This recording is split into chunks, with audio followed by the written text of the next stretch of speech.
Okay, so get this. We're diving into some Hollywood drama today. Ooh, sounds juicy. It is, we've got Blake Lively suing Justin Baldoni, her co-star from that movie. It ends with us. It's getting messy. Okay, I'm intrigued. Fill me in. All right, our deep dive is based on this really fiery YouTube video by Candace Owens where she totally tears apart Lively's amended complaint. Candace Owens, huh? Uh, Always good for some hot takes. yeah, exactly. So, for those who haven't been following this saga, the gist is that Lively's accusing Baldoni of creating this hostile work environment during filming of It Ends With Us.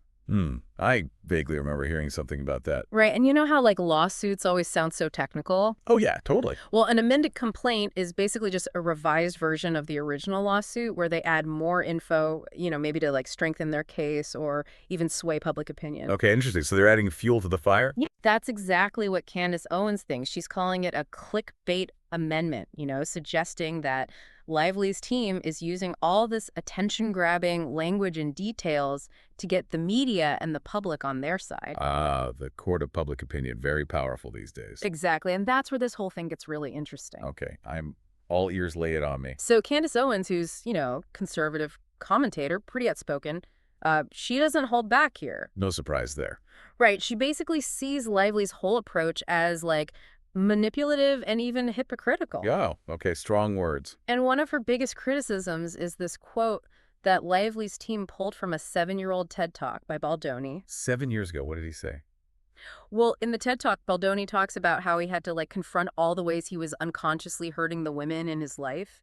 Pretty deep stuff. Yeah, that is pretty deep, but also pretty vague. Exactly, and Owens is like, hold up, this quote's totally irrelevant to the lawsuit. It was about his personal growth with his wife years before this film was even a thing. Yeah, I mean, bringing up something so personal from that long ago does seem a little shady. Right, maybe trying to paint him in a negative light, even if it's not directly related to the case. I see where she's coming from. So it's they're trying to create this narrative rather than just sticking to the facts. Classic PR tactic. And it doesn't stop there.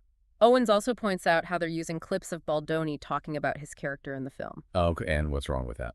Well, his character is abusive in the film, but Owens is arguing that these clips are totally taken out of context. Blurring the lines between the actor and the character. So they're trying to make Baldoni look bad, even though he's just talking about the role he's playing. Exactly. And, it makes you wonder, is this a genuine attempt to expose some real wrongdoing? Or is it more about controlling the narrative and winning in the court of public opinion? That's a good question, and honestly, it's hard to tell sometimes. And Owens seems convinced it's the latter. She points to another example of what she sees as manipulation, the way Lively's handling witnesses. Oh, interesting. Tell me more about that. So Lively claims she's protecting certain people by not naming them in the amended complaint, but she plans to subpoena them later. Subpoena them, like force them to testify. Exactly, and if she's really trying to protect these witnesses, why drag them into this whole legal mess later on? Yeah, that seems kind of contradictory. Right, and Owens thinks so too. She's basically saying that those people might not actually support Lively's claims. Oh, so maybe she's trying to make it look like she has more support than she actually does. Bingo, it's all about perception. I see. So it's like a power play to make it seem like she has all these people backing her up. Exactly, and this is where it gets even crazier. You ready for this? Hit me. Lively's team actually orchestrated this mass unfollowing of Baldoni on social media, talk about high school drama, but on a Hollywood scale. Seriously. They actually did that. Apparently so, and obviously it backfired, created a whole PR crisis for the film. Wow, I bet that didn't go over well. Nope, and here's the kicker. Owens calls out the irony of Lively then complaining about Baldoni's PR response to a crisis that she created. Huh. That's pretty rich. Right, it's like starting a fire and then complaining about the smoke. Talk about playing the victim. Right. So Owens is basically suggesting that Lively's playing this very calculated game here. I'm starting to see a pattern here. And there's more. There's one detail that Owens thinks is especially manipulative. Okay, I'm hooked. What is it? So Lively accuses this Wayfarer studio executive of making a threat, and it's pretty intense. She claims he said something like, "I will protect the studio like Israel protected itself from Hamas." Whoa, that's heavy stuff. Right. And Owens thinks this was included to specifically appeal to pro-Palestine users on like TikTok and stuff. Oh, wow. So she's suggesting Lively is trying to gain sympathy and support from a specific online community. That's exactly what Owens is saying. It's all about playing the game and using these sensitive topics to your advantage. That is some next-level strategy, if true. And Owens doesn't just stop there. She goes on to criticize Lively for how she portrays the hiring of a crisis PR firm. Oh, really? What's wrong with that? Well, Lively's basically trying to present it as evidence of a smear campaign against her. But wouldn't that be like standard practice in Hollywood? Exactly. That's exactly what Owens is saying. Like, if you're in a PR mess, you're going to call in the professionals. Right. It's not necessarily evidence of some evil plot. And then there's the whole issue of the intimacy coordinator. Okay, remind me what that's all about. So Lively initially refused to meet with the film's intimacy coordinator, but then later claimed she had this like direct line of communication with them. Hold on, so she's changing her story?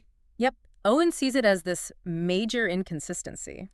She's arguing that if Lively truly felt unsafe on set, wouldn't she have used all the resources available to her, like talking to the intimacy coordinator? Yeah, that does raise some questions about her claims. And it gets even juicier.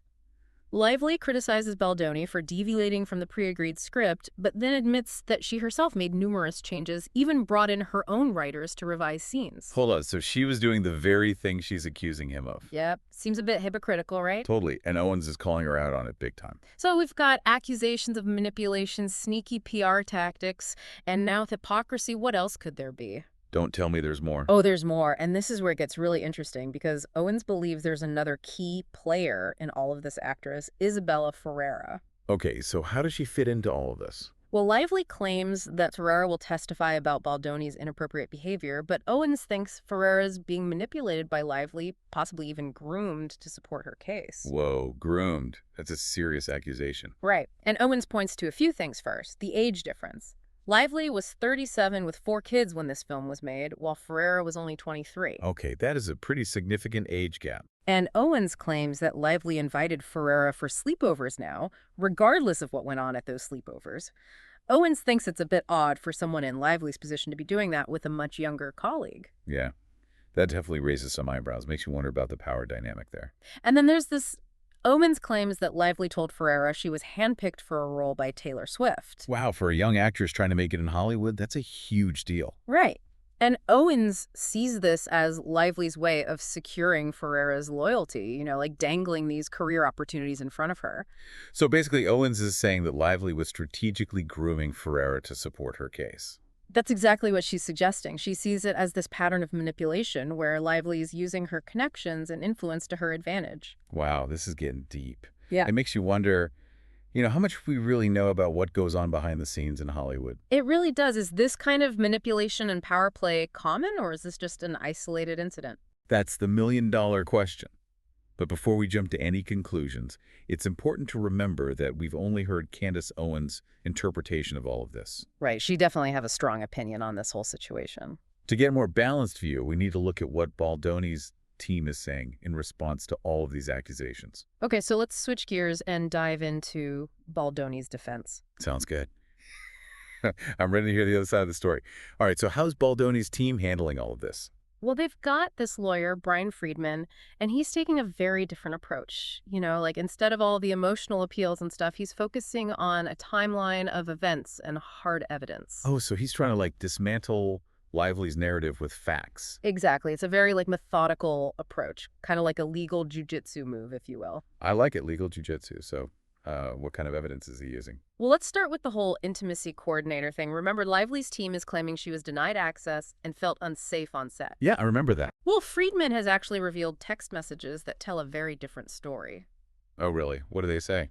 These messages show that Baldoni actually encouraged Lively to meet with the intimacy coordinator before filming even began. So she had the chance to address any concerns she had right from the start. Exactly. And not only that, Lively actually declined the offer to meet with the intimacy coordinator at that time, said she didn't feel it was necessary. Wow, so that directly contradicts her whole narrative of being denied access to this resource. Right. It makes you wonder if maybe she's exaggerating some of her claims. It does make you think.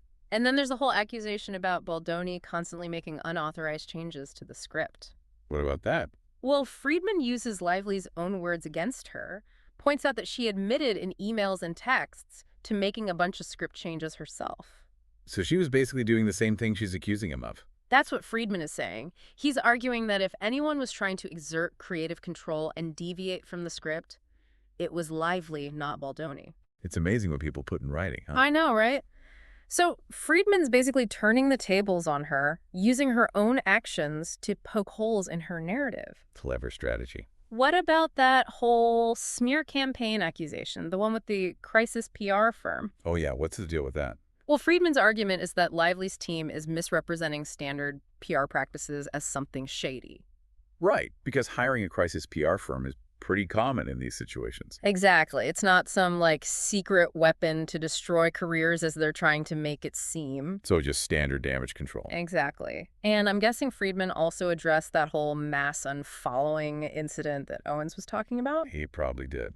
What do you say about that? He ties it all back to Lively points out that Baldoni's PR response, which Lively is complaining about, was a direct result of her team's actions. So he's basically saying, you started this whole mess and now you're blaming us for cleaning it up. Yep, so we're seeing two very different narratives emerge here, right?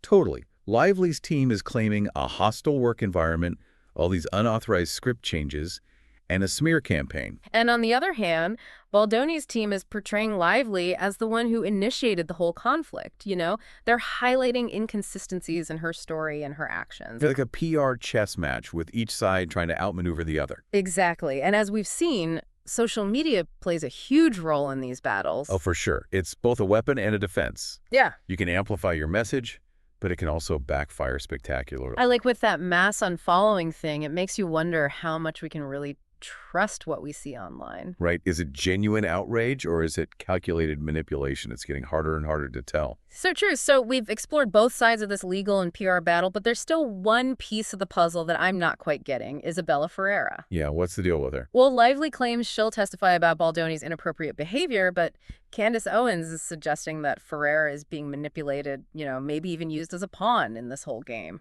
It's hard to know what to believe without hearing from Ferreira herself. That's the thing. She hasn't said anything publicly, so we're just relying on secondhand accounts and interpretations. But the fact that Lively's team plans to subpoena Ferreira does raise some red flags. How so? Well, if she was really a willing and supportive witness, why would they need to subpoena her? It seems like maybe she's hesitant or unwilling to testify. That's a good point. And then there's that whole sleepover situation that Owens brought up. Kind of strange, given the age difference between Lively and Ferreira.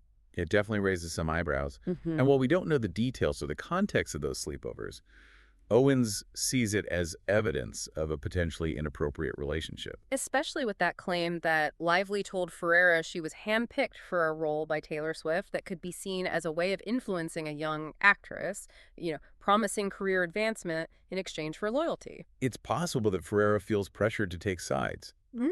Maybe she's caught in the middle of all of this. This whole situation is just a tangled web of accusations, PR maneuvers, and complicated relationships. It's definitely a messy situation. And, you know, it makes you realize that these celebrity scandals are often much more complicated than they seem. All right, so we've delved deep into the legal battle, the PR strategies, and the personal relationships at play, but where do we go from here?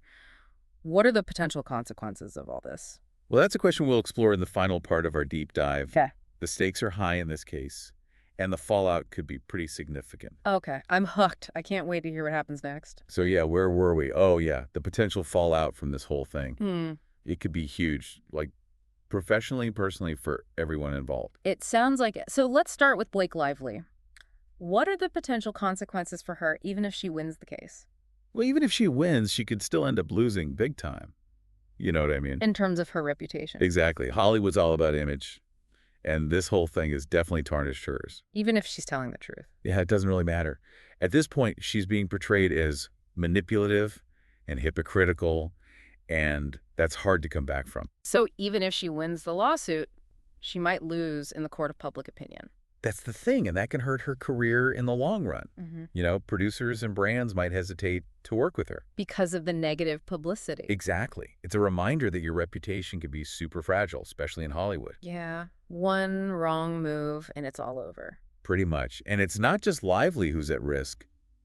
Baldoni's reputation has taken a hit, too. Even though he's the one being sued. Yep. He's facing some serious allegations, and that can have a lasting impact, regardless of whether they're true or not. It's like there's no such thing as bad publicity, right? Sometimes there is this whole ordeal could hurt his career, even if he's cleared of any wrongdoing. People might still see him in a negative light. And then there's Isabella Ferreira. She's in a tough spot. Yeah, she's caught in the middle of this whole mess. And she's a young actress just starting out. This could really hurt her career. Especially if she's seen as being manipulated by Lively. Exactly. Yeah. People might question her judgment and not want to work with her. It's like she's collateral damage in this whole fight between Lively and Baldoni. And we can't forget about the film itself. It ends with us. Oh, right. This whole controversy has to be affecting it somehow. All this negative publicity could definitely hurt ticket sales. So ironic that a film about a toxic relationship is now surrounded by its own toxic controversy. You said it's a reminder that these personal conflicts can have ripple effects. Okay, so we've talked about the legal battle, the PR strategies, and the personal relationships. What's the biggest takeaway for our listeners? I think the biggest takeaway is that we need to be careful about what we believe. Especially online. Exactly. It's so easy to get caught up in the drama and the sensationalism. But we need to remember that there are always multiple perspectives. And things are rarely black and white.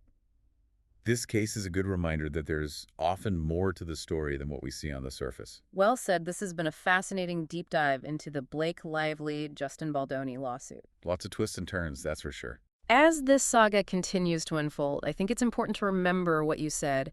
Don't rush to judgment. Think critically, evaluate your sources. Be aware of bias. It's more important than ever these days. Well, thank you for joining us on this deep dive. We'll be back soon with another exploration of something juicy, I'm sure. Can't wait until then. Stay curious and keep questioning.